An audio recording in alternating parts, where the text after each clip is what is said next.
Okay, Assalamualaikum guys. So, saya ada sedikit penambahan. Alright. So, ni special untuk korang lah.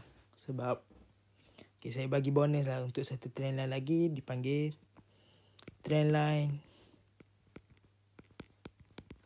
cross. Mesti korang tanya trendline cross ni macam mana kan? Alright. Jadi, konsep dia sama. Dia tengah uptrend ke, sama ada uptrend, downtrend, sama sahaja.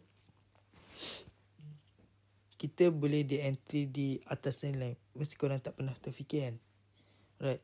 Contoh, bila mana satu uptrend berlaku, kini saya kecincai lah kan.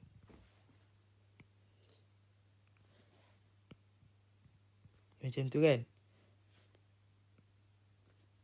So, dia breakout. Ni, dia wajib retest di area TL yang sebelumnya di sini. Okay, saya tukar color dulu. Di sini. Kemudian, baru dia boleh junam. Mesti korang tak pernah terfikir. Pernah nampak tapi biasalah. Kadang-kadang lupa. Betul tak? Alright, ni level entry di sini.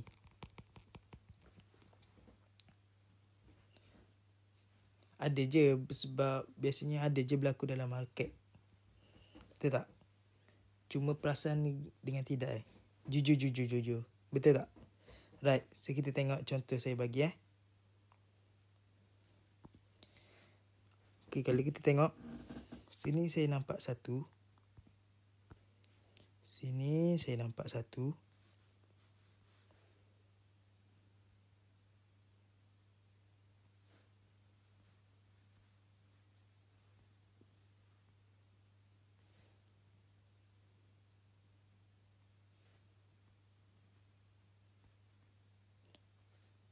Okay.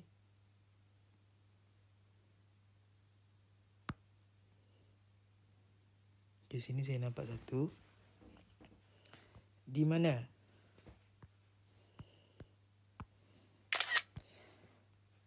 Di mana uptrend berlaku.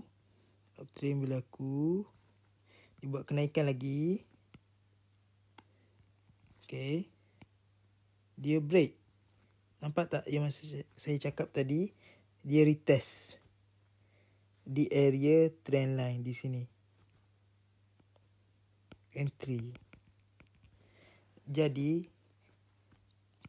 valid. Jadi, price valid untuk entry. Alright, betul tak? Ni dipanggil, kalau biasanya banyak yang berlaku dalam currency ke gold ke, dipanggil trendline cross. Macam tu. Faham kan? Konsep dia sama sahaja. Bila mana breakout, retest, entry. Situ sahaja. Di mana, tempat mana, tu tengok atas keadaan market lah.